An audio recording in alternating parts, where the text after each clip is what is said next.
Javier Mascherano was bloodied but not beaten, the last to depart the stadium in St Petersburg, where outside it would soon be getting light, a plaster over the cut on the side of his head. "You have to know how to suffer," he said. He had suffered, all right, they all had.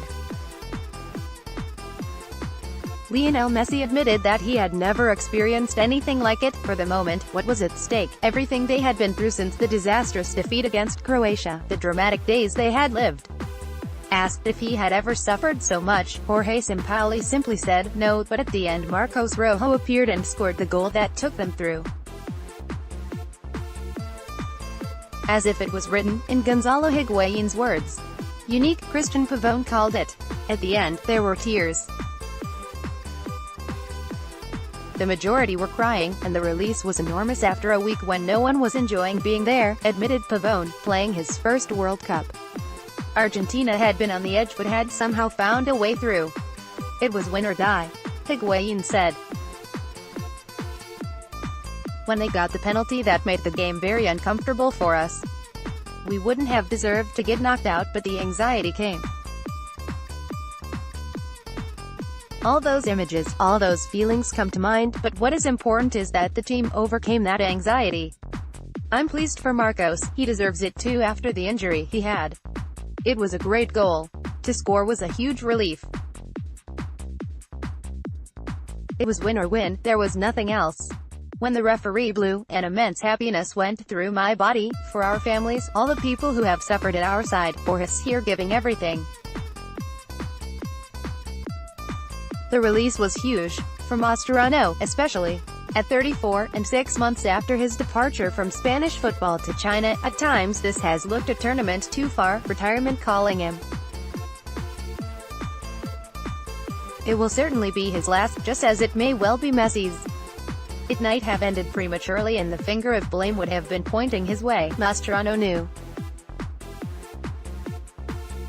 The former Barcelona player committed the unwise foul from which Nigeria scored a penalty that looked set to send them through and Argentina out.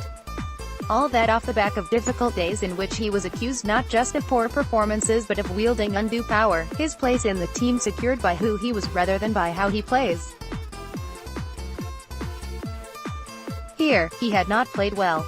"I didn't produce my best game but I also know that I gave everything I have," he said. "If we had been knocked out it would have been the worst possible way for this generation to come to a close. I think it would have been undeserved, but sometimes this sport isn't about what's deserved and it can happen. We were so close to going out, and I would have been one of those singled out for the defeat." Mascherano added, "Because of the penalty they gave against me and because I am one of the big names in the squad, one of the eldest. That's the way it is. If you want to eat the peach you've got to put up with the fluff. You have to know how to suffer, how to go through the bad times and the good times and live every moment intensely.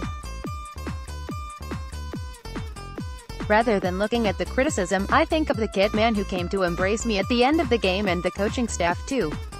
I have been here for 19 years and they all know who I am. I couldn't let those people down. It was hard today.